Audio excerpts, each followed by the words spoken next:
අයිබෝන් පුතේ.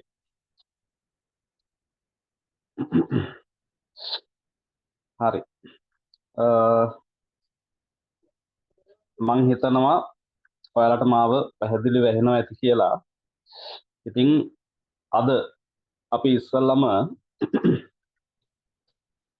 ආරම්භ කරන පන්ති අපේ ඔන්ලයින් පන්ති මාලාවේ දෙවැනි කණ්ඩායම. එතකොට මේ දෙවැනි කණ්ඩායමට අදාළ සිංහල මාධ්‍ය ඉතිහාසයේ පන්ති අද ආරම්භ වෙන්නේ. එතකොට අපි ඉංග්‍රීසි මාධ්‍ය පන්ති 10 වසර සඳුදා තියෙන්නේ. එතකොට ඊට අමතරව 11 වසර මේ පන්ති ටික පිළිවෙලින් යනවා. එතකොට අද ඔයාලගේ මේ 10 වසරේ පන්තියෙන් තමයි මේ දෙවෙනි කණ්ඩායමේ මුල්ම පන්තිය හැටියට ආරම්භ වෙන්නේ. හරි. එදා පළවෙනි දවසේ පොඩි හැඳින්වීමේ දේශනයක් තිබ්බා.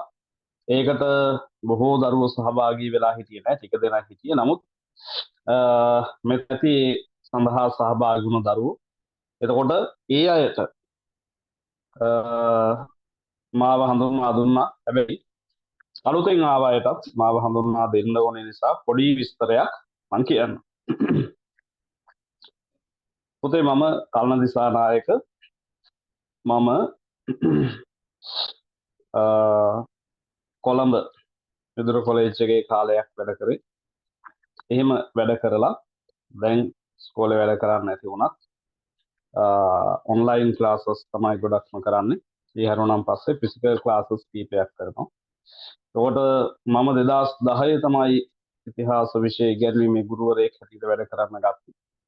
එතකොට 2010 ඉඳලා මේ වෙනකන් වසර 15ක් විතර මේ මගේ 15 වෙනි අවුරුද්ද දරුවන්ට උගන්වන. ඉතින් එහෙම තමයි මගේ විස්තර ටික.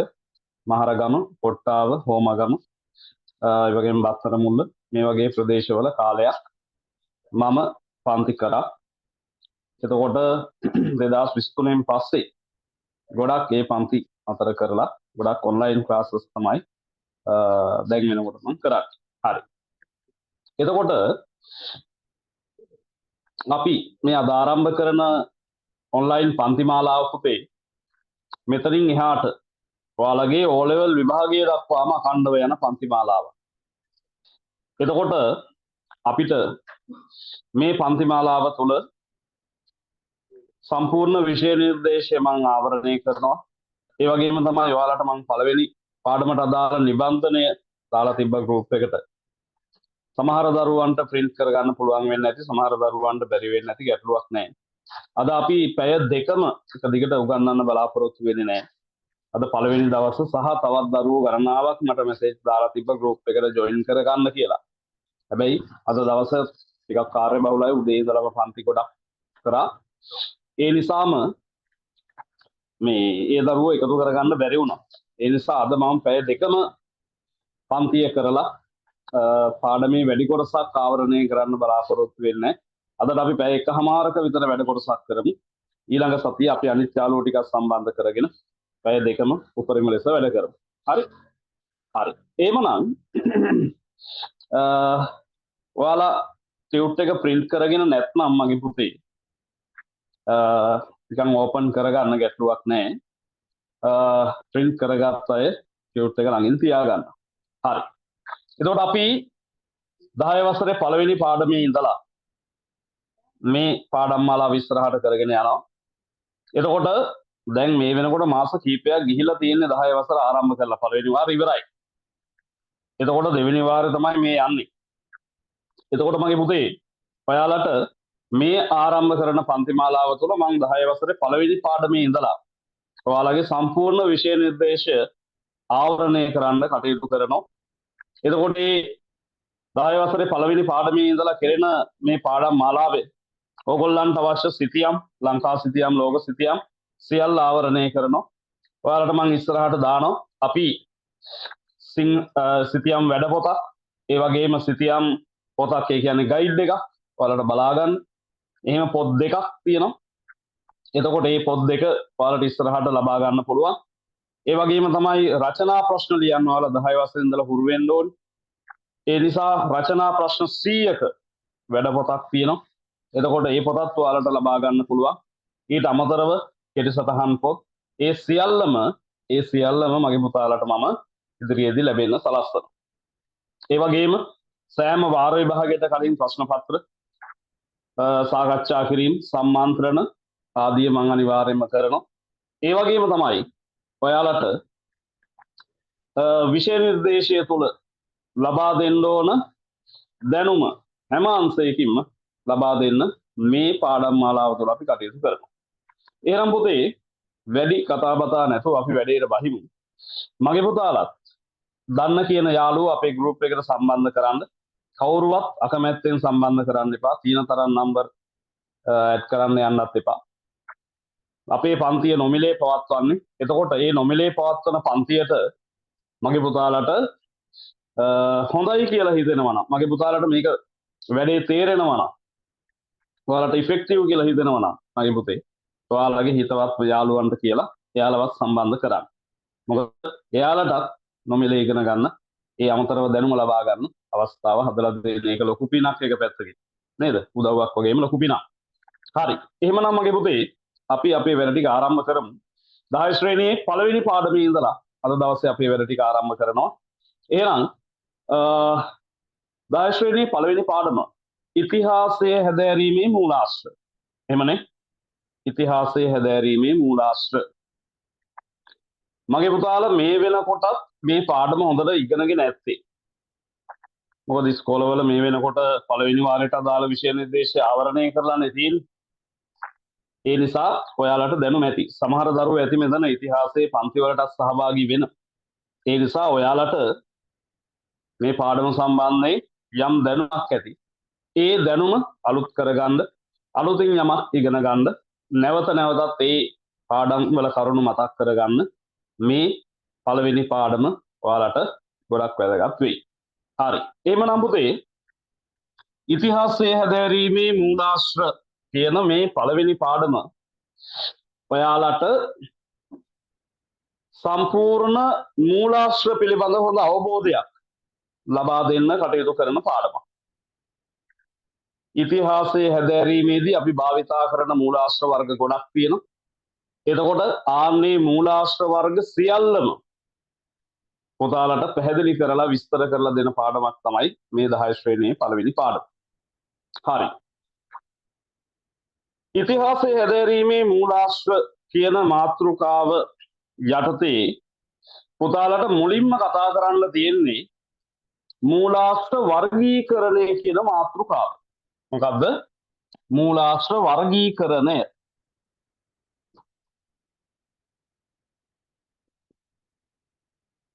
වර්ගීකරණය. මම මෙහෙම ලිව්වොත් පුතාලට පේනවද බෝඩ් එක? පේන්නේ නැද්ද?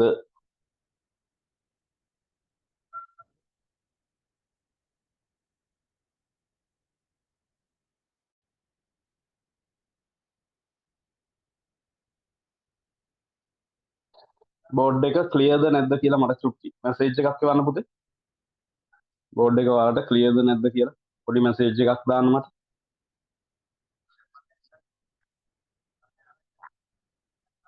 විෂය නිර්දේශය ආවරණය කරනකොට මගේ පුතේ පාඩම් ඉගෙන ගන්නකොට කිසිම ගැටලුවක් නැහැ.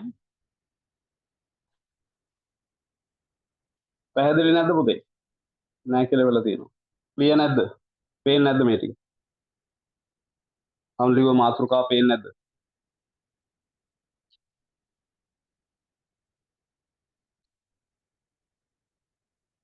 පොඩි මැසේජ් එකක් දෙන්න මට අනිත් යාළුවෝ.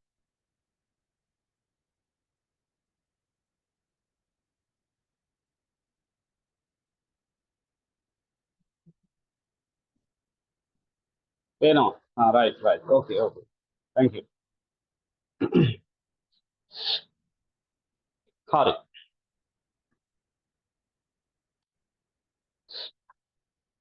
මගෙන් ඕන ප්‍රශ්නයක් අහන්න පාඩමට අදාළ විෂය නිර්දේශයට අදාළ කිසිම අවුලක් නැහැ.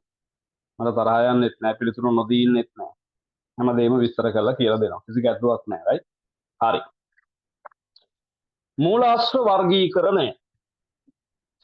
මේකේ මූලාශ්‍ර වර්ගීකරණය කරන්න කලින් මගේ පුතේ මූලාශ්‍ර කියන්නේ මොනවද කියලාත් මම බොහොම කෙටියෙන් පැහැදිලි කරලා දෙන්නම්. මූලාශ්‍රයක් කියන්නේ මොකද්ද සාමාන්‍යයෙන්? මූලාශ්‍රයක් කියලා කියන්නේ යමක් පිළිබඳ තොරතුරු ලබා දෙන එක්ක ලේඛනයක් වෙන්න පුළුවන්. එහෙමත් නැත්නම් වෙනත් හෝ යමක් වෙන්න පුළුවන්. භෞතික වස්තුවක් වෙන්න පුළුවන් මොකක් හරි. එතකොට ඉතිහාසය හැදෑරීමේදී මූලාශ්‍ර කියලා අපි භාවිතා කරන්නේ මොනවාද? මගේ පුතේ ඉතිහාසය හැදෑරීමේදී මූලාශ්‍ර කියලා අපි භාවිතා කරන්නේ ඉතිහාසයේ ගොඩනැගීම සඳහා පුංචි හරි තොරතුරු ලබා ගන්න පුළුවන් පොත්පත්, ලිපි ලේඛන, වාර්තා, සෙල්ලිපි, නටබුන් මෙන්න මේවා තමයි ඉතිහාසය හැදෑරීමේදී අපි භාවිතා කරන මූලාශ්‍ර කියලා සලකන්නේ. එතකොට ඉතිහාසයේ ගොඩනගන්න තොරතුරු ලබා ගන්න පුළුවන් ඕනෑම වස්තුවක්, ඕනෑම දෙයක් අපි සලකනවා මූලාශ්‍ර කියලා. එතකොට සමහර වෙලාවට හිතන්නකො මෙහෙම ධර්ම ග්‍රන්ථයක් කියලා. එතකොට ධර්ම ග්‍රන්ථයක් නම් තියෙන්නේ ඒ ධර්ම ග්‍රන්ථයේ අඩංගු වෙලා තියෙන්නේ දහම් කරුණුනේ. එතකොට ඒක කොහොමද මූලාශ්‍රයක් වෙන්නේ? මගේ පුතේ මේ ධර්ම ග්‍රන්ථවල සමහර වෙලාවට ඓතිහාසික තොරතුරු වාර්තා කරලා තියෙනවා. එක්කෝ ඒ කෘතියේ පෙරවදන තුල එහෙම නැත්නම් ප්‍රස්තාවනාව කියලා පොත්වල මුලින්ම තියෙන්නේ. ඔන්න ඔය වගේ කෘතිවල අර පෙරවදනේ ප්‍රස්තාවනාවේ සමහර විට කතුවරයා විසින් ඒ සමකාලීන ඓතිහාසික තොරතුරු ටිකක් වාර්තා කරලා තියෙනවා. කො මෙන්න මේ කාලේ ඉන්න රජු මෙයා, එතකොට මේ කාලේ ප්‍රධාන නායක ස්වාමින් වහන්සේලා මෙන්න මේ ස්වාමින් වහන්සේලා, ඒ වගේම විහාරස්ථාන මෙන්න මේවා. හරි. එහෙම තියෙනවා. එතකොට අන්නේ පුංචි තොරතුරු ටිකක් හරි ඉතිහාසයේ ගොඩනගන්න අපිට යම් කෘතියකින්, සෙල්ලිපියකින්, මූර්තියකින්, කැටයමකින් මේ මොනාහරි දෙයකින් උදව්වක් වෙනවද? ආන්නේ සියල්ල මගේ පුතේ අපි සලකනවා මූලාශ්‍ර හැටියට. හරි. එතකොට මේ ඉතිහාසය හැදෑරීමේදී අපි භාවිතා කරන මූලාශ්‍ර ප්‍රධාන වශයෙන් කොටස් දෙකයි නේද? මූලාශ්‍ර ප්‍රධාන වශයෙන් කොටස් දෙකයි.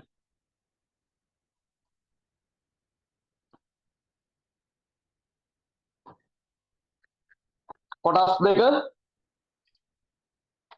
එකක්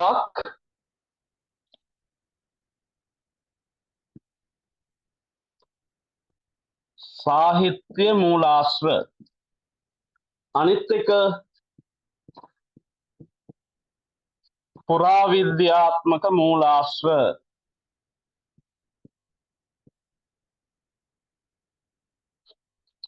හරි. මූලාශ්‍ර ප්‍රධාන කොටස් කීයද? දෙකයි.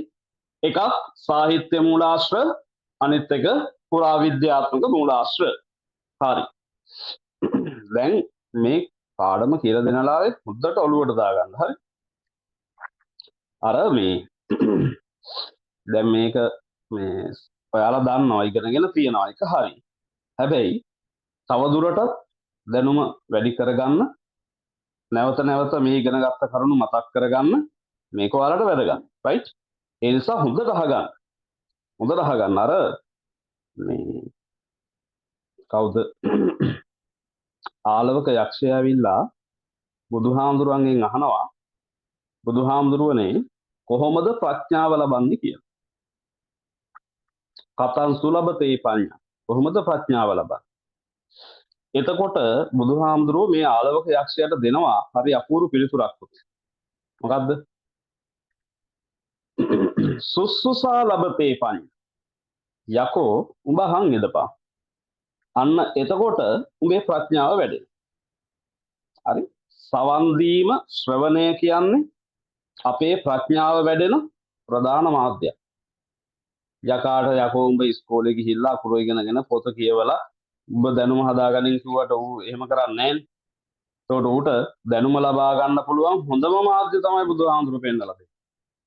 සවන් දීම, අහන් හිතීම. ඒ නිසා සුස්සුසාලබතේ පඤ්ඤා නේ. අහන් ඉන්න ඕනේ. රයිට්. එල. හරි. මේ බලන්න. සාහිත්‍ය මූලාශ්‍ර කියලා කියන්නේ සාහිත්‍ය මූලාශ්‍ර කියලා කියන්නේ මගේ පුතේ පොත්පත් ලිපි ලේඛන වාර්තා සිතියම් මෙන්න මේවා තමයි පොදුවේ අපි සාහිත්‍ය මූලාශ්‍ර කියලා කියන්නේ. තවත් විදිහකින් පැහැදිලි කරනවා නම් සාහිත්‍ය පොත්පත් වාර්තා සිතියම් මේවා. එතකොට එහෙනම් මූලාශ්‍ර ප්‍රධාන කොටස් දෙකයි සාහිත්‍ය මූලාශ්‍ර පුරාවිද්‍යාත්මක මූලාශ්‍ර. ඒ අතරින් සාහිත්‍ය මූලාශ්‍ර කියලා කියන්නේ පොත්පත් ලිපි ලේඛන වාර්තා සිතියම් ආදී. එතකොට පුරාවිද්‍යාත්මක මූලාශ්‍ර කියලා කියන්නේ මගේ පුතේ ඔය සෙල් ලිපි රන් සන්නස් තඹ සන්නස් ඊළඟට ඔය තියෙන චිත්‍ර මූර්ති කැටයම් ඊළඟට නටබුන් පැරණි කාසි වර්ග ආන්න ඒව තමයි පුරාවිද්‍යාත්මක මූලාශ්‍ර ගැන හිලා අපි කතා කරන්නේ. හරි. රයිට්. අපි පුරාවිද්‍යාත්මක මූලාශ්‍ර ගැන කතා කරන්න කලින් මෙන්න මේ සාහිත්‍ය මූලාශ්‍ර ගැන චුට්ටක් පැහැදිලි කරගමු. පුතේ සාහිත්‍ය මූලාශ්‍ර ඉතිහාසය අධ්‍යයනය කිරීමේදී අපි තවත් කොටස් දෙකකට බෙදනවා. මොනවාද කොටස් දෙක? තවත් කොටස් දෙකකට බෙදනවා.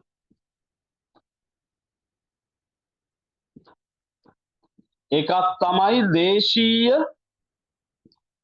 සාහිත්‍ය මූලාශ්‍ර. දේශීය සාහිත්‍ය මූලාශ්‍ර. අනිත් එක විදේශීය සාහිත්‍ය මූලාශ්‍ර. මගේ මුතු කැටවන් නකුරු පුතාලට පැහැදිලිද? yes මුතු කැටවන් නකුරු ටිකක් තියෙන්නේ පැහැදිලි නම් කියන්න. හරි. මේ බලන්න එතකොට සාහිත්‍ය මූලාශ්‍ර කොටස් දෙකයි මොනවාද? දේශීය සාහිත්‍ය මූලාශ්‍ර විදේශීය සාහිත්‍ය මූලාශ්‍ර. හරිනේ? හරි. එතකොට දේශීය සාහිත්‍ය මූලාශ්‍ර කියන්නේ මොනවාද? විදේශීය සාහිත්‍ය මූලාශ්‍ර කියන්නේ මොනවාද? මගේ පුතේ දේශීය සාහිත්‍ය මූලාශ්‍ර කියලා කියන්නේ ස්වදේශිකයන් විසින් ලාංකිකයන් විසින් මෙරට වැසියන් විසින් මෙරට පිළිබඳ තොරතුරු ඇතුළත් කරලා රචනා කරපු පොත්පත් ලිපි ලේඛන වාර්තා ආදී. මොනවාද? ස්වදේශිකයන් එහෙමත් නැත්නම් ලාංකිකයන් විසින් මෙරට තොරතුරු ඇතුළත් කරලා ලියන ලද පොත්පත් ලිපි ලේඛන වාර්තා සිතියම් මේවා තමයි මගේ පුතේ දේශීය සාහිත්‍ය මූලාශ්‍ර කියලා අපි කතා කරන්නේ. ඊළඟට විදේශීය සාහිත්‍ය මූලාශ්‍ර කියන්නේ විදේශීය සාහිත්‍ය මූලාශ්‍ර කියන්නේ විදේශිකයන් විසින් මෙරට තොරතුරු ඇතුළත් කරලා රචනා කරපු පොත්පත් ලිපි ලේඛන වාර්තා. හරි. මේක තපලවා ගන්න එපා.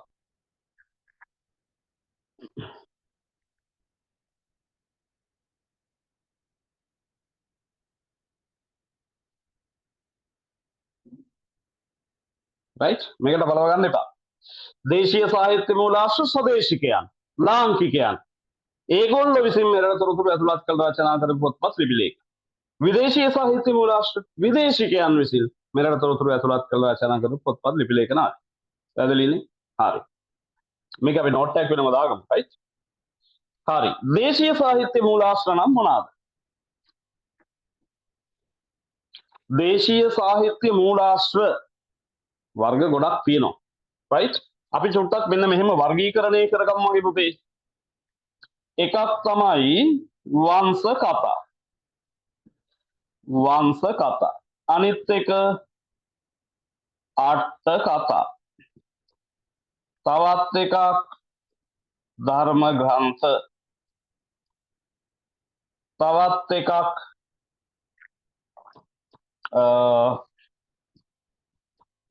ප්‍රශස්ති කාව්‍ය. තවත් එකක් හටන් කාව්‍ය. තවත් එකක් සංදේශ කාව්‍ය. right? මෙන්න මෙහෙම ගොඩක් අපිට හමු වෙනවා දේශීය සාහිත්‍ය මූලාශ්‍ර. වංශ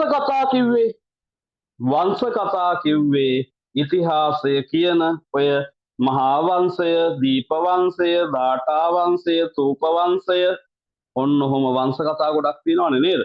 ඔව් බෝධි වංශය. අන්නේ වංශ කතා තමයි මේ ඉතිහාසය අධ්‍යයනයේදී වැදගත් වෙන ප්‍රධානම මූලාශ්‍ර විශේෂය. right? ඊට පස්සේ අට කතා. මොනවද අට කතා? අටුවා ග්‍රන්ථ.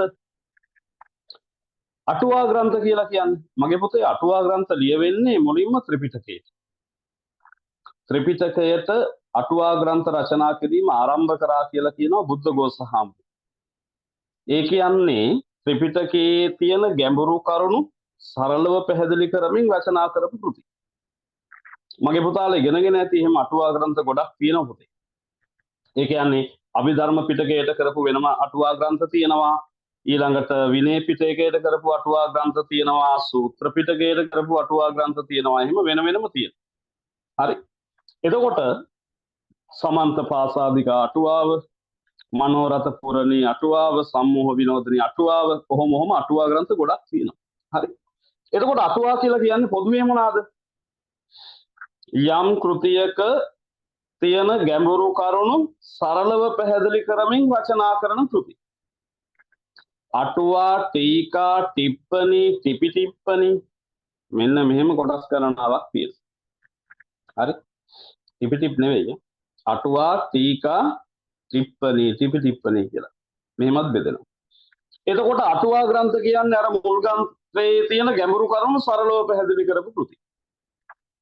ටීකා කියලා කියන්නේ ඒවා තවත් සරලව පැහැදිලි කරපු ඒවා. તો ටිප්පණි කියන්නේ තව තවත් උදාහරණ කතන්දර අරමීව දාලා තවදුරටත් පැහැදිලි කරපු. එතකොට මුලදී ගොඩක්ම අර ත්‍රිපිටකයට තමයි අටුවා රචනා වෙන්නේ. හැබැයි පසු කාලීනව දැන් ওই මහා වංශයට එහෙම අටුවා රචනා වෙලා තියෙනවා නේද? ඔව් මහා වංශ අටුවාව ගැන කතා කරනවා අපි ඉස්සරහට කතා කරමු. හරි. එතකොට එහෙනම් ඒව තමයි අට කතා. ඊළඟට ධර්ම ග්‍රන්ථ. ධර්ම ග්‍රන්ථවලක් තියෙනවා ඓතිහාසික තොරතුරු. අර මම මුලින් කිව්වේ ධර්ම ග්‍රන්ථ ලියවෙන්නේ ධර්මයේ කියන්නනේ, ඉතිහාසය කියන්න නෙවෙයිනේ. හැබැයි මගේ පුතේ ඒ ධර්ම ග්‍රන්ථ තුල මං කිව්වේ අර පෙරවදන ප්‍රස්තාවනාව අන්නේ මුල් කොටසේ කතුවරයා විසින් යම් තොරතුරු ඓතිහාසික තොරතුරු ඇතුළත් කරලා පොඩි විස්තරයක් තියෙනවා. ආන්නේ විස්තරයේ තියෙන පුංචි තොරතුරු ටික වුණත් අපිට ගොඩක් ප්‍රයෝජනවත් ඉතිහාසයේ ගොඩනගා. ඒ නිසා ධර්ම ග්‍රන්ථත් වැදගත්. ප්‍රශස්ති කාව්‍ය ඒවත් වැදගත්. ප්‍රශස්ති වල නම් ඉතින් වැඩිපුර තියෙන්නේ පච. ඒ කිව්වේ ප්‍රශස්තියක් කියන්නේ මොකද්ද? ප්‍රශස්තියක් කියන්නේ මගේ පුතේ ගුණ වර්ණනයක් නේ. කාගේ හරි ගුණ වර්ණනා කරන දැන් ඉන්දියාවේ තමයි මේ ප්‍රශස්ති කාව්‍ය මුල් කාලීනව ලියවෙන්නේ. අපි ඔය අලහබාද් ප්‍රශස්තිය වගේ ප්‍රශස්ති කාව්‍ය තියෙනවා. එතකොට මේ අලහබාද් ප්‍රශස්තිය වගේ ප්‍රශස්ති කාව්‍ය ඔය හරිසේන කවියා විසින් රචනා කරපු. එහෙම තියෙනවා. එතකොට ලංකාවේ එහෙම ලියවුණු ප්‍රශස්ති කාව්‍ය මොනවාද? ලංකාවේ ලියවුණු ප්‍රශස්ති කාව්‍ය අතර පැරකුම්බාසිරිත. එහෙම කිව්වට මගේ පුතාලා දන්නේ නැහැ මේකේ කවිය නම් අහලා තියෙනවා. මොනවාද කවිය? මොකද්ද? මාවෙනි බිලින්දා වර ළඟට කැන්දා දුක් සැප කුමන්දා අසන නිරිඳෝ වෙන කොයින්දා. අහලා තියෙනවනේ. ඔව්. එතකොට 6 වෙනි පැරකුම්බාවන් 6 වෙනි පරාක්‍රමබාහු රජු පිළිබඳව ලියවුණු ප්‍රශස්තිය. හරි. හටන් කාව්‍යයක් තියෙනවා හිම. සංදේශ කාව්‍යයක් තියෙනවා. දැන් හටන් කාව්‍ය කියවම ඉංග්‍රීසි හටන තියෙනවා නේද? එහෙමම හටන් කාව්‍යයක් කීපයක් තියෙනවා අපි ඉස්සරහට කතා කරමු. ඒ වගේ ඔය සටන් පිළිබඳ කොන්ස්ටන්තිනු හටන රයිට් එහෙම හටන් කාව්‍ය තියෙනවා. අතීතයේ මේ සටන් පිළිබඳව පෘතුගීසි ආදී ඒගොල්ලොත් එක්ක ඇති වුණු ගැටුම් ඊට අමතරව එහෙම මේ විවිධ විශේෂ සටන් පිළිබඳ වර්ණාත්මක විස්තර ඇතුළත් කරන රචනා කරපු කාව්‍ය ග්‍රන්ථ. සංදේශ කාව්‍ය වලත් මගේ පුතේ ඓතිහාසික තොරතුරු තියෙනවා. හරි. එතකොට සැලලිහිණි පරවිගිරා ආදී මේ වගේ සංදේශ කාව්‍ය අපිට හමු වෙනවා.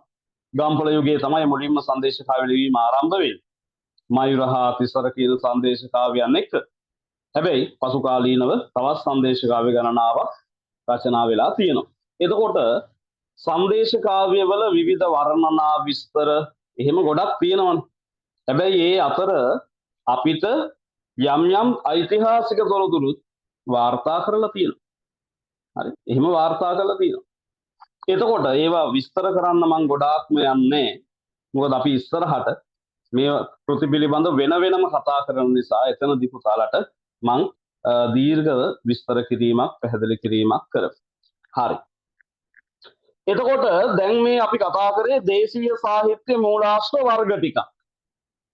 එතකොට අපි ඉස්සරහට පාඩමේ කතා කරනවා මගේ පුතාලා ටියුට් එක බලන්න. ටියුට් එකේ අපිට තියෙනවා වංශ කතා නම් මොනවාද? දීප වංශය, මහා වංශය, සූප වංශය, බෝධි වංශය, මෙහෙම ධාතු වංශය, මේ වංශ කතා ගොඩක් ගැන කතා කරනවා. අටුවා ග්‍රන්ථ තියෙනවා, ධර්ම ග්‍රන්ථ තියෙනවා, ප්‍රශස්ති කාව්‍ය, හටන් කාව්‍ය, සංදේශ කාව්‍ය මේ ඔක්කොම තියෙනවා. ඒ නිසා මේ වර්ග ටිකක් දේශීය සාහිත්‍ය මූලාශ්‍ර වර්ග ටිකක් තමයි මේ කතා කරන්නේ. ඒවට උදාහරණ අපි වෙනම ඉස්සරහට කතා කරමු. හරි. දැන් එන්න මුලට මූලාශ්‍ර. මූලාශ්‍ර කියන්නේ ඉතිහාසය ගොඩනගන්න, ඉතිහාසය ගොඩනගන්න අපිට උදව් වෙන දේවල්. හරි. ඒව කොටස් කීයද? ප්‍රධාන වශයෙන් දෙකයි. මොනවාද? සාහිත්‍ය මූලාශ්‍ර, පුරාවිද්‍යාත්මක මූලාශ්‍ර. එතකොට සාහිත්‍ය මූලාශ්‍ර නැවතත් කොටස් දෙකකට බෙදනවා. දේශීය සාහිත්‍ය මූලාශ්‍ර, විදේශීය සාහිත්‍ය මූලාශ්‍ර. දේශීය සාහිත්‍ය මූලාශ්‍ර කියලා කිව්වේ ස්වදේශිකයන් විසින් මෙරට තොරතුරු ඇතුළත් කරලා රචනා කරපු ලිපි ලේඛන පොත්පත් වාර්තා ආදී. එතකොට ඒවට උදාහරණ තමයි වංශ කතා, අට කතා, ධර්ම ග්‍රන්ථ, ප්‍රශස්ති කාව්‍ය, හටන් කාව්‍ය, සංදේශ කාව්‍ය ආදී මේ. හරි. ඊළඟට අපි යනවා විදේශීය සාහිත්‍ය මූලාශ්‍ර පිළිබඳව කතා කරා. මගේ පුතේ විදේශීය සාහිත්‍ය මූලාශ්‍ර කියලා කියන්නේ විදේශිකයන් විසින් මෙරට තොරතුරු ඇතුළත් කරලා රචනා කරපු පොත්පත් ලිපි ලේඛන වාර්තා ආදී. හරි. දැන් මෙහෙමයි. විදේශිකයන්ට පිස්සු නැහැ මේ අපේ රට ගැනම විස්තර මේ ලියන්න පොත්පත් රචනා කරන්නදී. එහෙම පිස්සු නැහැනේ. හරි. එතකොට එහෙම ලියපු අයත් ඉන්නවා කීපද? හරි. ඔව්. එහෙම ලියපු අය ඉන්නවා. ඔය රොබර්ට් නොක්ස් වගේ අය නේද? ලංකාව ගැන තොරතුරු තියෙනවා. ඊට පස්සේ මේ අපිට තව හම් වෙන ලංකාවේ 50 වසක් තෝමස් ස්කිනර්ගේ එහෙම තියෙනවා. ඒ හැරුණන් පස්සේ ගොඩක් විදේශිකයෝ පොත්පත් රචනා කරලා තියෙන විවිධ මාතෘකා ඔස්සේ තොරතුරු කියන්නේ. හැබැයි ඒ රචනා කරපු පොත්පත්වල යම් යම් සිදුවීම් වුන් වාර්තා කරනකොට ලංකාව ගැනත් මගේ පුතේ පුංචි සටහන් තියෙනවා. ලංකාවේ ඓතිහාසික තොරතුරු හොයාගන්න පුළුවන් පොඩි සටහන් තියෙනවා. එතකොට ආන්න ඒ පුංචි තොරතුරු ටිකක් හරි මෙරට ඉතිහාසයේ ගොඩනගන්න පුළුවන් නම් යම් විදේශීය සාහිත්‍ය මූලාශ්‍රයක් ඒවා විදේශීය සාහිත්‍ය මූලාශ්‍ර ගැන හිලා අපි කතා කරමු. හරි. මොනවාද එහෙම රචනා වුණු කෘති? බලමු. ග්‍රීක මූලාශ්‍ර තියෙනවා. ඊට පස්සේ රෝම මූලාශ්‍ර තියෙනවා. ඊට පස්සේ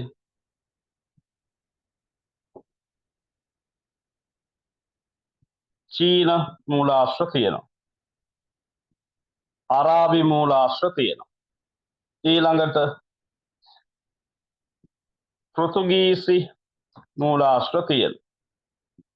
ලන්දේසි මූලාශ්‍ර තියෙනවා. ඉංග්‍රීසි මූලාශ්‍ර තියෙනවා. ඉන්දීය මූලාශ්‍ර තියෙනවා. හරි. එතකොට ග්‍රීක මූලාශ්‍ර කියන්නේ මොනවාද? ග්‍රීක ජාතිකයන් විසින් රචනා කරපු පොත්පත් ආදී. ඒවා අපි පොදුවේ ග්‍රීක මූලාශ්‍ර කියලා කියනවා. රෝම මූලාශ්‍ර රෝම ජාතිකයන් විසින් රචනා කරපු පොත්පත් ලිපි ලේඛන රෝම මූලාශ්‍ර කියලා කියනවා. එතකොට චීන මූලාශ්‍ර, අරාබි මූලාශ්‍ර, පෘතුගීසි මූලාශ්‍ර, ලන්දේසි මූලාශ්‍ර, ඉංග්‍රීසි මූලාශ්‍ර, ඉන්දීය මූලාශ්‍ර. එතකොට මගේ පුතේ විදේශීය සාහිත්‍ය මූලාශ්‍ර යටතේ ඔන්න අපි මූලාශ්‍ර වර්ග ටිකක් හඳුනාගත්තා. එතකොට පාඩමේ ඉස්සරහට ටියුට් එකේ බලන්න පුතාලට තියෙනවා ග්‍රීක මූලාශ්‍ර නම් මොනවාද? උදාහරණ කතා කරන්න තියෙනවා. රෝම මූලාශ්‍ර නම් මොනවාද? චීන මූලාශ්‍ර නම් මොනවාද? අරාබි නම් මොනවාද? ඉංග්‍රීසි, පෘතුගීසි, ලන්දේසි ආදී මේවට වෙන වෙනම උදාහරණ අපි කතා කරමු. right? හරි. ඔන්න එහෙනම් මේ සාහිත්‍ය මූලාශ්‍රවල වර්ගීකරණය මෙතනින් අවසానයි. මුසාසිතී ඔබ සැමට ස්තුතියි. එහෙමද? නෑ තව චුට්ටක් තියෙනවා අහන් ඉන්න. හරි. දැන් කාලා බීලා සෙට් වෙලා දින්නේ. ඔව්. කන ගමන්ද මේක බලන්න. එහෙමත් ඉන්නවානේ. පහුගිය දවස්වල කොරෝනා දවස්වල නේද මේ ඔන්ලයින් ක්ලාසස් කරනකොට සමහරලාට කැම එක ඔන් වෙලා වෙන වැඩ කරන්නේ කො කනවා. නේ? හරි. ඒ නිසා තමන්ගේ කැම එක ඔන් වෙලාද ඒ බලන්න චුට්ටක් නේ. නැත්නම් අප්සෙට් නේ. හරි. ක්ලාස් එකට එනකොට මෙතෙන්ට එනකන් කාලා ඉන්න එපා ඈ. එතකොට වැඩි වෙලා ඉන්න බෑ මගේ පුතේ. විදි දෙව්දුව කතා කරනවානේ. එන්න බෝ යන්න කියලා. හරි. ඒ නිසා පොඩි දෙයක් කන්න. පොඩි දෙයක් කන්න. එහෙම නැත්නම් ටිකක් කන්න. හරි. නැත්නම් අමාරුයි.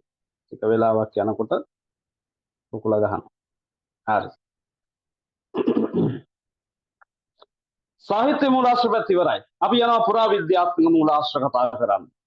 පුරාවිද්‍යාත්මක මූලාශ්‍ර මගේ පුතේ අපි බෙදනවා කොටස් 3කට. කීයකටද? 3කට. බලමු.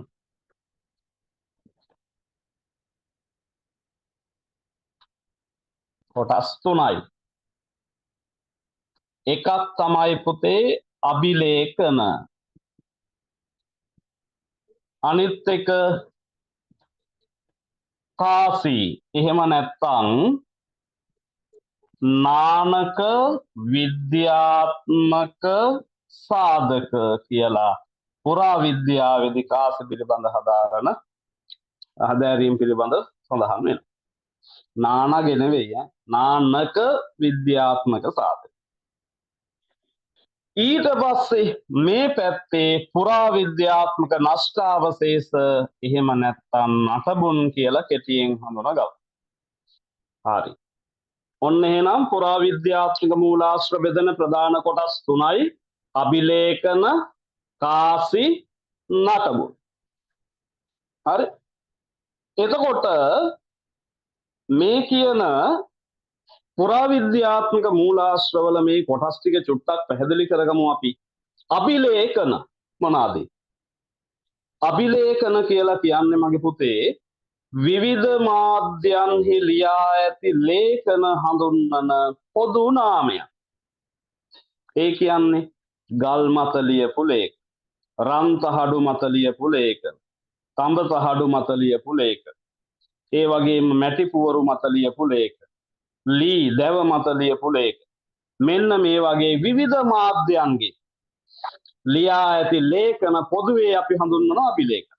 සමහර අය උගන්වනවා සෙල්ලිපි කාසි නටබුන් කියලා වැරදි. සෙල්ලිපි කිව්වොත් සෙල්ලිපි විතරයිනේ. සෙල්ලිපි කියන්නේ මොනවද? සෙල් කියන්නේ ශෛල කියන එක නේ. කියන්නේ ගල්. ගල් මත ලියපු ලේඛන විතරයි අයිති වෙන්නේ. මේක එහෙම නෑ. අභිලේඛන ගල් මත ලියපු ලේඛන විතරක් නෙවෙයි. රන් තහඩු, තඹ තහඩු, මැටි පුවරු, ලී මේවා මත ලියපු ලේඛනත් මේකට අයිති. ඒ නිසා මගේ පුතාලා මතක තියාගන්න අභිලේඛන කියන්නේ විවිධ මාධ්‍යයන්හි ලියා ඇති ලේඛන හඳුන්වන පොදු නාමය. right. අපි ඒවත් වර්ගීකරණය කරමුකෝ. සෙල්ලිපි,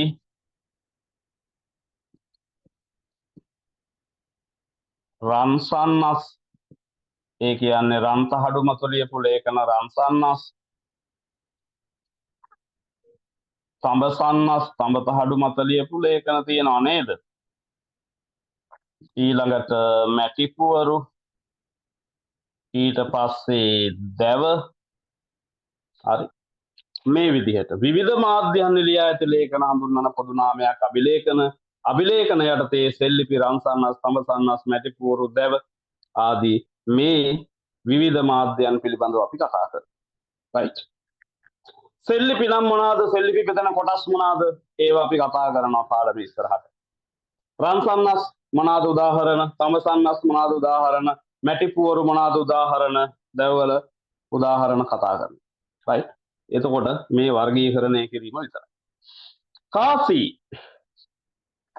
කාසි පුතේ අපි බෙදනවා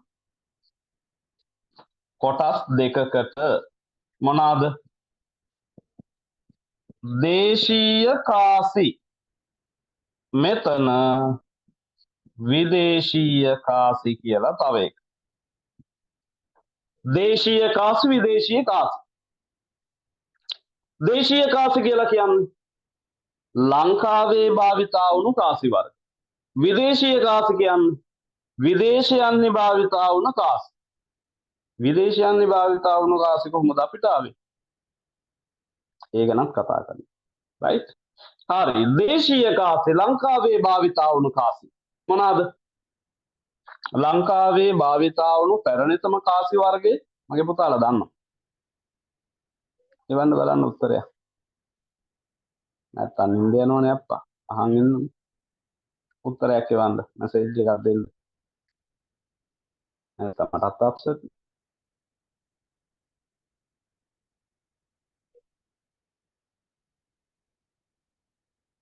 ඔව්. ලංකාවේ භාවිතා වුණු පැරණිතම කාසි වර්ග. කහ පාන. right thank you chap. කහවණු. right thank you දිලි. තව නම් ගොඩක් තියෙනවා. පැරණිතම කාසි වර්ගයට නම් ගොඩක් තියෙනවා.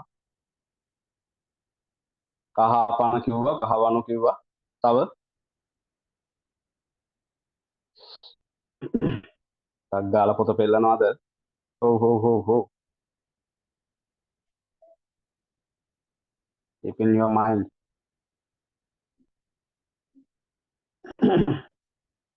ඔව් කහපාන සෙල්ලිපි වල තියෙන නම, කහවණු සාහිත්‍ය මූලාශ්‍ර වල තියෙන නම, හස්සෙබූ කාසි. හස්සෙබූ කාසි කියන්නේ මගේ පොතේ පුරාවිද්‍යාඥයෝ මේකට දුන්න නම. ඊට අමතරව තවත් මූලාශ්‍රවල පුරාණ කාසි, ධරණ කාසි මෙන්න මේ නම් වලින් හඳුන්වන්නේ මේ කියන හස්සෙබූ කාසි එහෙම නැත්නම් කහවණුම තමයි. මොනවාද නම්?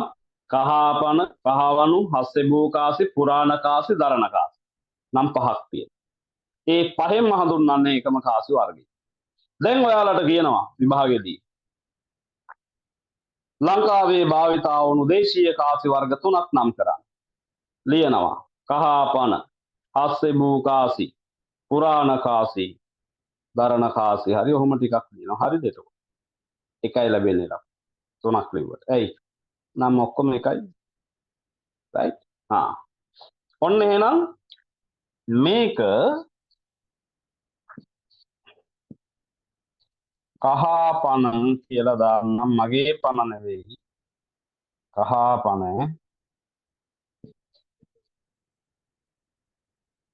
හරි. ඊළඟට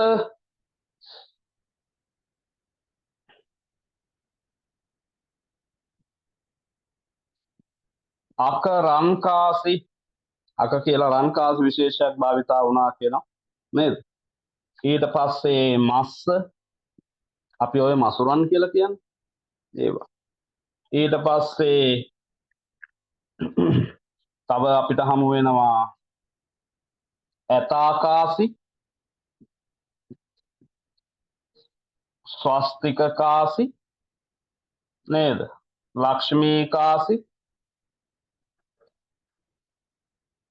මෙන්න මෙහෙම කාසි වර්ග ගොඩක් තියෙනවා. දැන් මේ වගේ පැහැදිලි කරන්න ඕන තැන් තියෙනවා මගේ පුතේ. ඒවා පැහැදිලි කරන්නේ ඔයාලට මේ පාඩමේ ඉස්සරහට. දැන් කහපන ලංකාවේ භාවිතා වුණු පැරණිතම කාසිය කිව්වනේ. හැබැයි ඒක ලංකාවේ නිපදවූ කාසියක් නෙවෙයිනේ. ඒක ඉන්දියාවේ ඉඳලා වෙළඳුන් මාර්ගයෙන් මෙරට ලැබුණා කියලා විශ්වාස කරා. එතකොට ලංකාවේ නිපදූ මුල්ම කාසි මොනවාද? ඇතා, ස්වස්තික, ඇතාගේ ලකුණ තියෙන කාසි වර්ග ඔය ටියුට් එකේ මම දාලා ඇති පුතේ. අච්චු පොතේ තියෙනවා අර. ඊළඟට ස්වස්තික ලකුණ තියෙන කාසි අර මෙහිම ලකුණක් තියෙන්නේ පුතේ. මෙහෙම ලකුණක් තියෙන කාසි තියෙනවා. මොකද උනේ?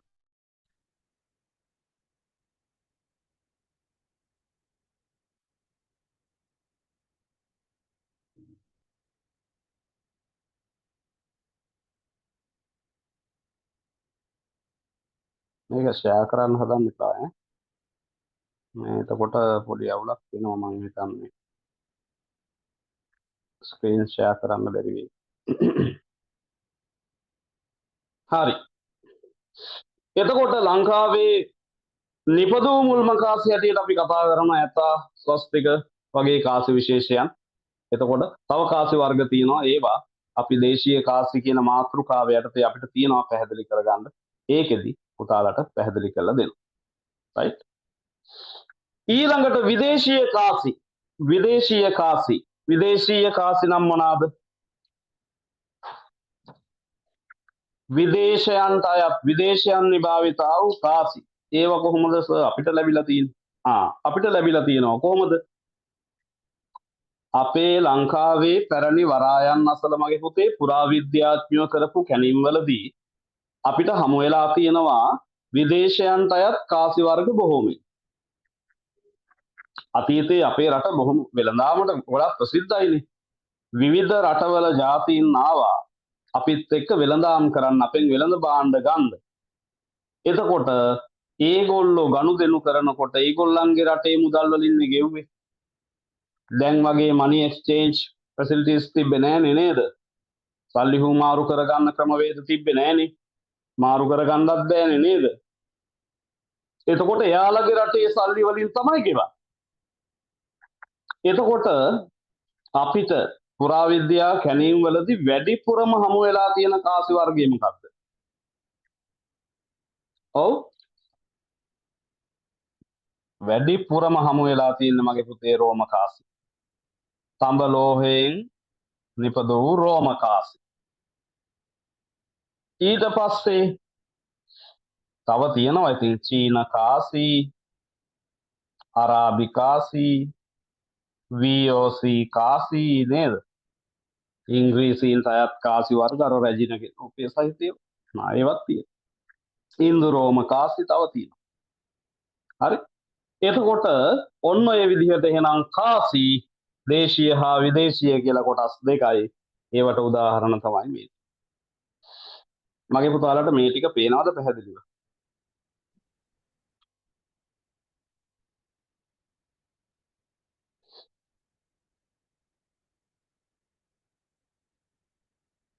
පේනවද?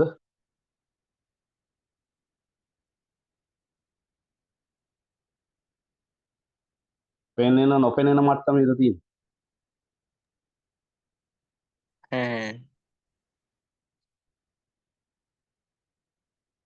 පේනවා. රයිට්. හරි. හරි.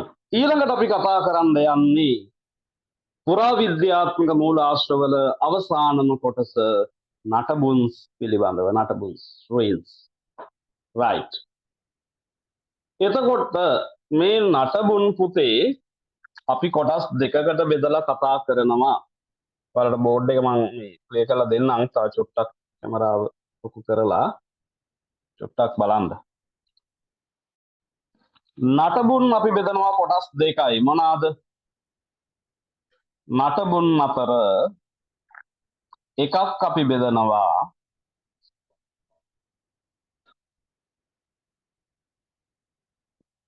ආගමික නටබුන්. අනෙත් එක අපි බෙදනවා ආගමික නොවන නටබුන්. right. හරි. ආගමික නටබුන් ආගමික නොවන නටබුන්. ආගමික නටබුන් මොනවාද? මගේ පුතේ ආගම් වලට සම්බන්ධව ඉදියෝ නිර්මාණවල විහියෝ නිර්මාණවල ශේෂ කොටස්. බුදුදහම විතරක් නෙවෙයි හින්දු දහම ඉස්ලාම් දහම ආදී මේ ඕනෑම ආගමකට වෙන්න පුළුවන්. හරි. එතකොට ඒ යටතේ අපි බුද්ධ ප්‍රතිමා පිළිබඳ කතා කරනවා, දාගැබ් පිළිබඳ කතා කරනවා, විහාර මන්දිර පිළිබඳව කතා කරනවා, කෝවිල් පිළිබඳ කතා කරනවා, දේවාල ගැන කතා කරනවා. හරි. එහෙම. ආගමික නොවන ඒවා ඒ මොනවාද? ආගම් වලට සම්බන්ධ නැති අතීතයේ බිහි වූ නිර්මාණවල ශේෂ කොටස්. උදාහරණයක් හැටියට සීගිරිය ආගමකට සම්බන්ධ නැහැ. ඊළඟට ප්‍රාකාර, පොකුණු, පැරණි රෝහල් වල නටබුන් හමු වෙනවා නේද? ඔන්න ඕවා අපි කතා කරනවා ආගමික නොවන නටබුන් හැටියට. රාජ සභා මණ්ඩප එහෙම තිබ්බනේ අතීතේ. රජමාලිගා. හරි. එතකොට ඔන්න ඔය කියන වර්ගීකරණය තමයි මගේ පුතේ අපිට හඳුනා ගන්න පුළුවන්කම තියෙන්නේ. මගේ පුතාලට මං කැමරාව චුට්ටක් පස්සට දාලා මේ බෝඩ් එක සම්පූර්ණම පේන මට්ටමට හදන්න try එකක් දෙන්නේ. බලන්න බෝඩ් එක සම්පූර්ණම පේනවද කියලා මේ වර්ගීකරණය මගේ පුතාලට. පේනවා කියලා මං හිතනවා. මම එහෙම හිතුවට ඔයාලට පේනවද දන්නේ නැහැ. ඒ නිසා බලලා කියන්න මට.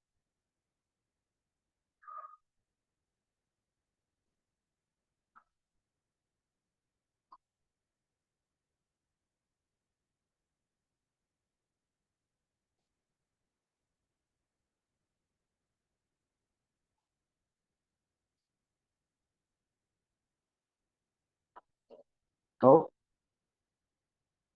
පේනවද? ක්ලියර්ද?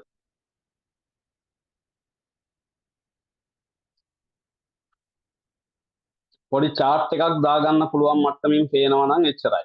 පේනවා. හරි. thank you අසෙන්. හරි.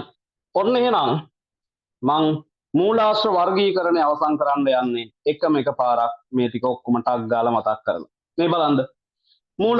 මූලාශ්‍ර කියලා කියන්නේ ඉතිහාසය අධ්‍යයනයේදී ඉතිහාසයේ ගොඩනගන්න තොරතුරු ලබා ගන්න පුළුවන් ඕනෑම වස්තුවක් ඕනෑම දෙයක් අපි කියනවා මූලාශ්‍ර කියලා. ඒව කොටස් කීයද? දෙකයි. මොනවාද? සාහිත්‍ය මූලාශ්‍ර, පුරාවිද්‍යාත්මක මූලාශ්‍ර. සාහිත්‍ය මූලාශ්‍ර කියන්නේ මොනවාද? සාහිත්‍ය මූලාශ්‍ර කියන්නේ පොත්පත්, ලිපි ලේඛන, වාර්තා, සිතියම් ආදී. එතකොට පුරාවිද්‍යාත්මක මූලාශ්‍ර කියන්නේ මොනවාද? පුරාවිද්‍යාත්මක මූලාශ්‍ර කියලා කියන්නේ මගේ පුතේ ඔය සෙල් ලිපි, ඒ වගේම කාසි, නටබුන් නේද? ඒ වගේ චිත්‍ර මූර්ති, කැටයම් මේ ඔක්කොමයි. හරි. සාහිත්‍ය මූලාශ්‍ර කොටස් කීයකට බෙදුනද? දෙකයි. මොනවාද? දේශීය සාහිත්‍ය මූලාශ්‍ර, විදේශීය සාහිත්‍ය මූලාශ්‍ර. එතකොට දේශීය සාහිත්‍ය මූලාශ්‍ර වල උදාහරණ මොනවාද? වංශ කතා, අට කතා, ධර්ම ග්‍රන්ථ, ප්‍රශස්ති කාව්‍ය, හටන් කාව්‍ය, සංදේශ කාව්‍ය. විදේශීය සාහිත්‍ය මූලාශ්‍ර වල උදාහරණ මොනවාද? ග්‍රීක, රෝම, චීන, අරාබි, පෘතුගීසි, ලන්දේසි, ඉංග්‍රීසි, ඉන්දීය ආදී මූලාශ්‍ර. හරි. ඊට පස්සේ පුරාවිද්‍යාත්මක මූලාශ්‍ර කොටස් කීයකට බෙදුවද? තුනයි. මොනවාද? අභිලේඛන, කාසි, නටබුන්. අභිලේඛන විවිධ මාධ්‍යයන් ලියා ඇති ලේඛන හඳුන්වන පොදු නාමයක්. උදාහරණ සෙල්ලිපි, රන්සන්නස්, තඹසන්නස්, මැටිපුවරු, දැව. right. කාසි අපි නානක විද්‍යාත්මක සාධක කියලා හඳුන්වනවා පුරාවිද්‍යාවේදී. ඒවත් කොටස් දෙකකට බෙදුවා දේශීය විදේශීය කියලා. දේශීය කාසි වලට උදාහරණ කහපන, අකරන් කාසි, මස්ස, ඇතා කාසි, ස්වස්තික කාසි, ලක්ෂ්මී කාසි.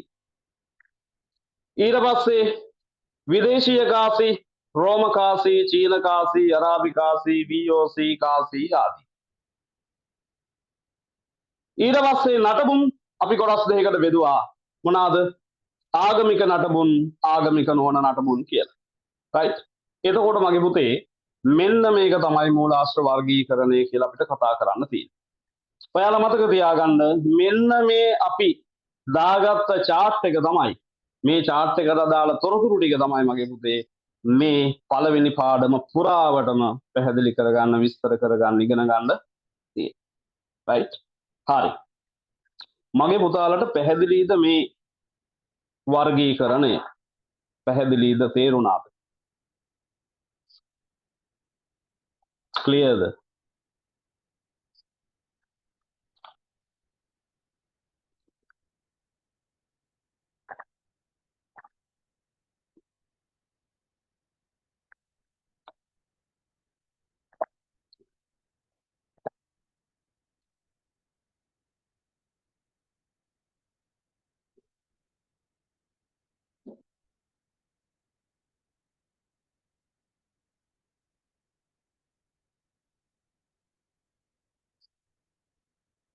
කියන්න වැඩේ පැහැදිලිද? පැහැදිලි. හරි. අනිත් ඇත්තොන්ට ඇත්තියොන්ට පැහැදිලිද?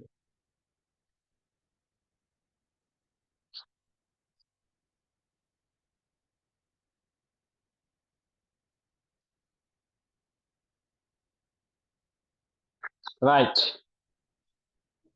පුතාලට මම පොඩි වෙලාවක් දෙන්නම්. පොඩි වෙලාවක් දෙන්නම්. මේ chart එක දාගමුද අපි? ටියුට් එක තියෙන දරුවෝ ටියුට් එකේ බලන්න මූලාශ්‍ර වර්ගීකරණය කියලා මාතෘකාව දාලා ඒක යටින් පොඩි ඉඩක් තියලා තියෙනවා. හරි? එතකොට ඒක ඒ ඉඩ තියලා තියෙන මෙන්න මේ chart එක දාගන්න. රයිට්. හරි. හරිද? ඒ නිසා ටියුට් එක print එකක් ගත්ත දරුවෝ ඒ ටියුට් එකේ ඒ ඉඩ තියෙන තැන මූලාශ්‍ර වර්ගීකරණය කියන මාතෘකාවට යටින් තියලා තියෙන ඉඩ ටිකේ මේ chart එක දාගන්න. එතකොට ටියුට් එක print එකක් ගන්න බැරි වුණ දරුවෝ ඔයාලා ලියන පොතක කොලයක දැන්ට කටුවට මේ chart එක දාගන්න පස්සේ ටියුට් එක print එකක් අරගෙන පුතාලට පුළුවන් දාගන්න. right? ඇඳ ගන්න පුළුවන්. හරි. විනාඩි 5ක් දෙන්න ඇතිනේ. right. ඉක්මනට කොපියක් දාගමු. මොනවා හරි තැනක් අපහැදිලි නම් අහන්න මගේ. මයික් එක ඔන් කරලා ඇහුවා අවුලක් නැහැ. කේස් එකක් නැහැ.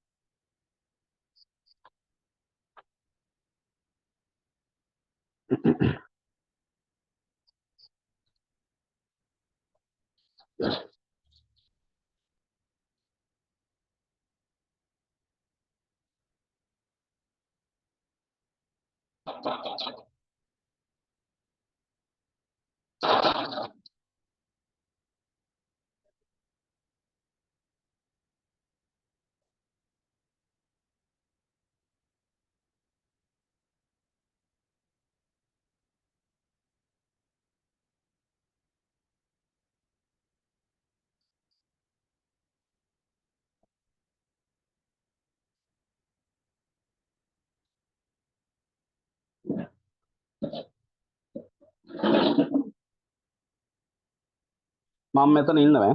මම මෙතන ඉන්නවා. අවුලක් තියෙනවා නම් අහන්න.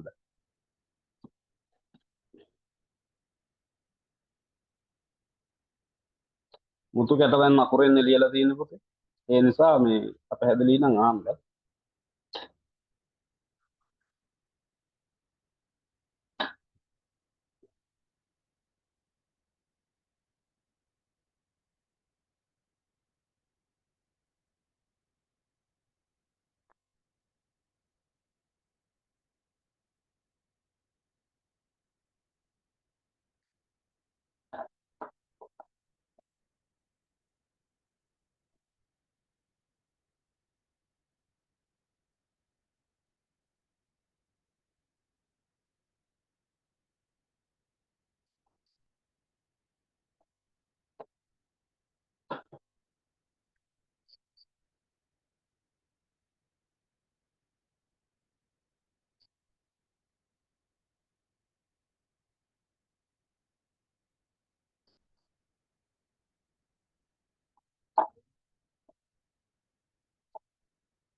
පුතාලා ලියාගෙන මට මැසේජ් එකක් එවන්න.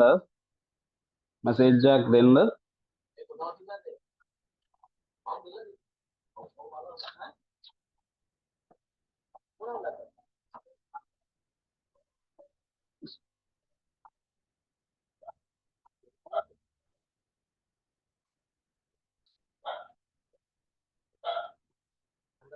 chart එක දාගත්ත අය මට පොඩි මැසේජ් එකක් දෙන්න ඉවරයි කියලා.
Delivery. Right. Okay.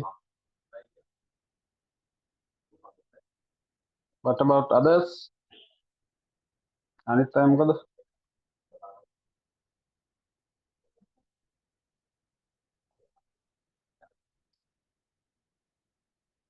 අනිත් ඇත්තෝ තවම ලියන වෙයි.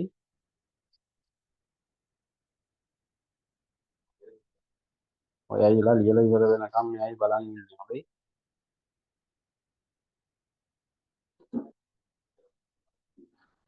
Finish. Okay. Right. Okay.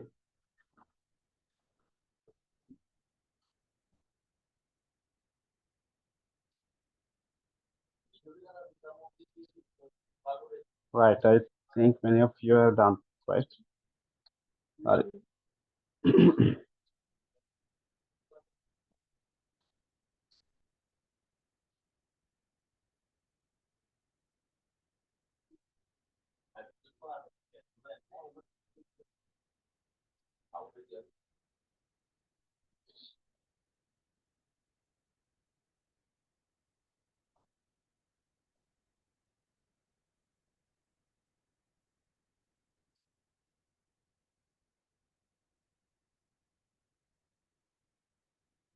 හරි.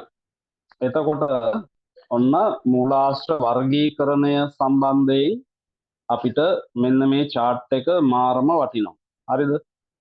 එතකොට දැන් මේ chart එක මීට වඩා තව දික් කරන්න පුළුවන්. එහෙම ඕනේ නැහැ. අපි පාඩමේ මෙතනින් එහාට මේ කරුණු පැහැදිලි කරගන්න නිසා පුතාලට මේ chart එක තමයි short and sweet ලෙසම දෙන්න පුළුවන් chart එක. right?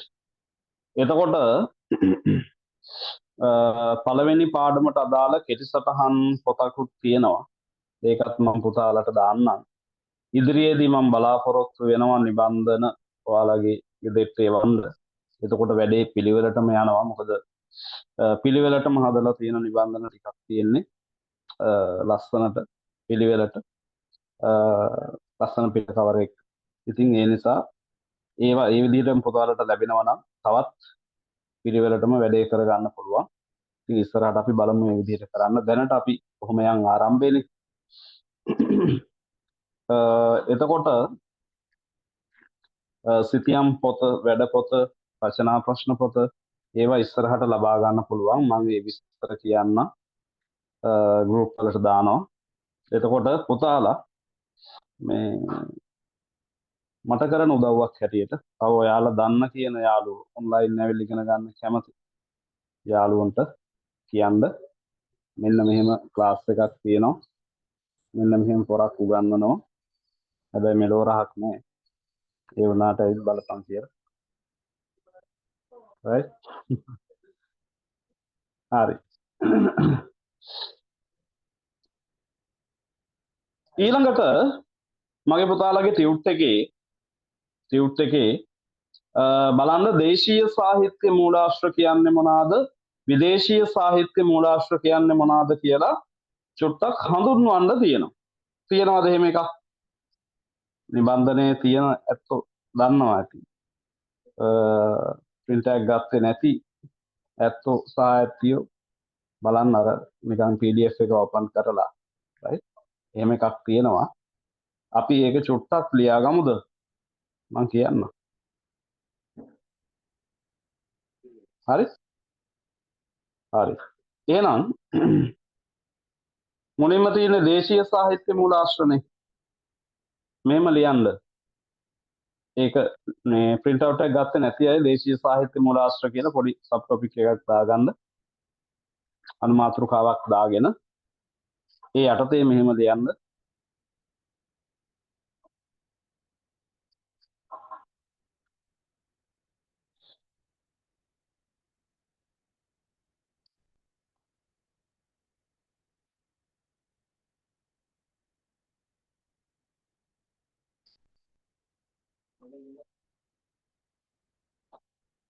හරි.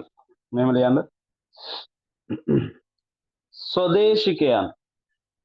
ස්වදේශිකයන්. එහෙම නැත්නම් ලාංකිකයන් කියලා දාගත්තත් කමන්නේ. ස්වදේශිකයන් මෙරට තොරතුරු ඇතුළත් කොට ස්වදේශිකයන් මෙරට තොරතුරු ඇතුළත් කොට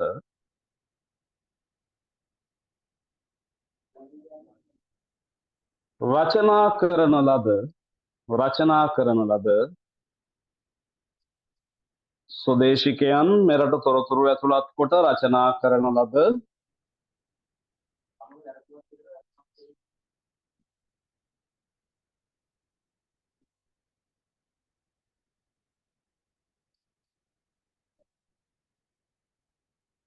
පොත්පත්, ලිපි ලේඛන, වාර්තා මෙරට තොරතුරු ඇතුළත් කොට රචනා කරන ලද පොත්පත්, ලිපි ලේඛන, වාර්තා හා සිතියම් ආදිය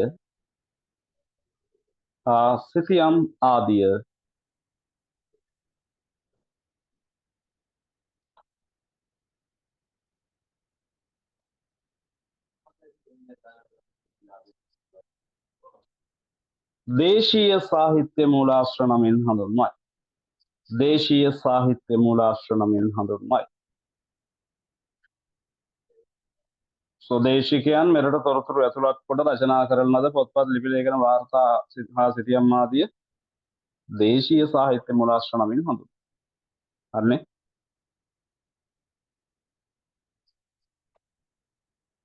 හරි. ඊළඟට විදේශීය සාහිත්‍ය මූලාශ්‍ර පොඩි වෙනසයි කරන්න තියෙන්නේ. විදේශිකයන් විසින් විදේශීය සාහිත්‍ය මූලාශ්‍ර හරි. විදේශිකයන් විසින් මෙරට තොරතුරු ඇතුළත් කොට රචනා කරන ලද අර සෙට් එකම දාන්න. පොත්පත්, ලිපි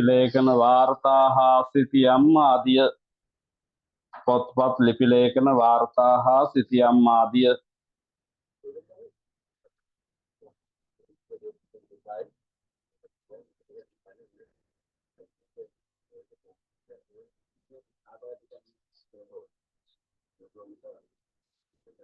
එහෙම දාගෙන යන දැන් ලියන්න තේරෙනවද? විදේශිකයන් විසින් මෙරට තොරතුරු ඇතුළත් කොට එහෙමත් නැත්නම් ලංකාව පිළිබඳ තොරතුරු ඇතුළත් කොට රචනා කරන ලද පොත්පත් ලිපි ලේඛන වාර්තා හා සිතියම් ආදිය විදේශීය සාහිත්‍ය මූලාශ්‍ර නමින් හඳුන්වයි.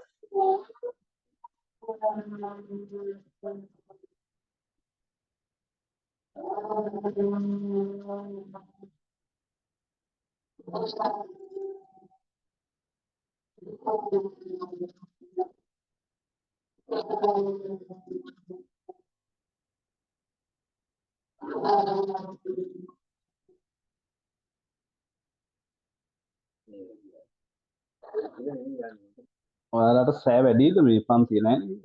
10 මාර කියන්නේ මොකද්ද? 10 වසර. කොල්ල දෙල්ලෝනේ.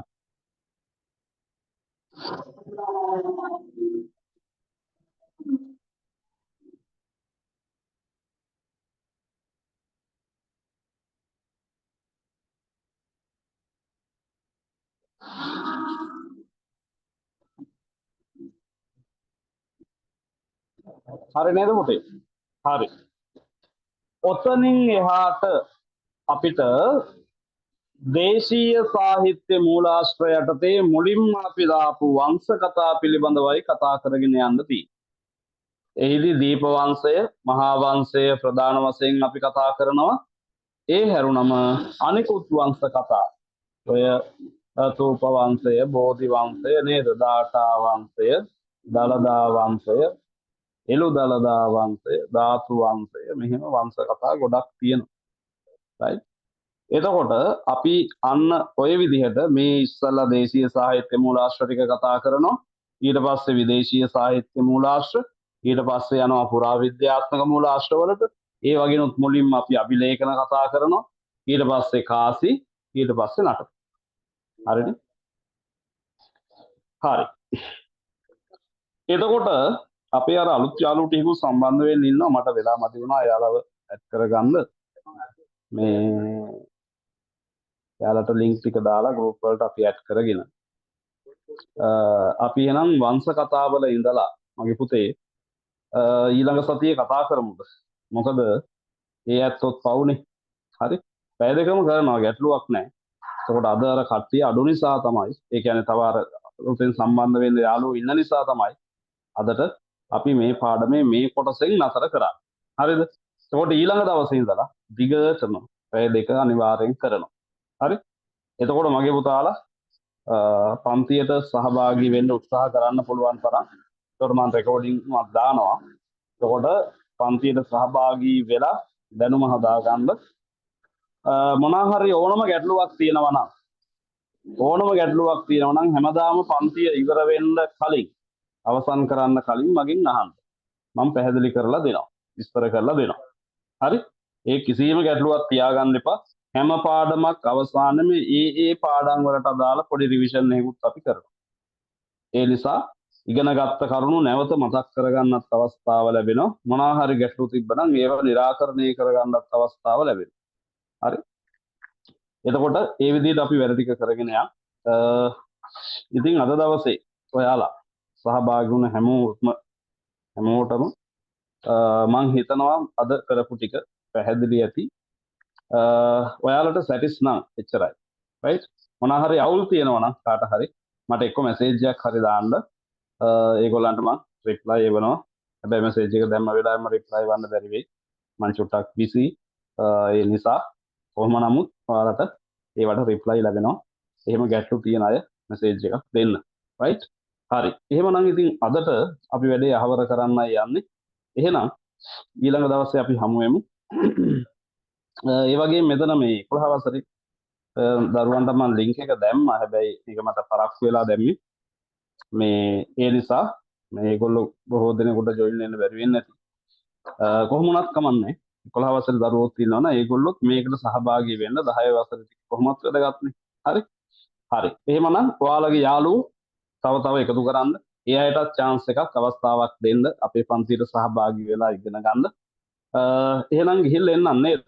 හරි. එහෙනම් ආයුබෝවන්, බුදු සරණයි, දෙවි පිහිටයි, ආදරෙයි, උම්මා ගොඩයි. Good night, sweet dreams. Love you all. Stay safe. See you next week. Bye.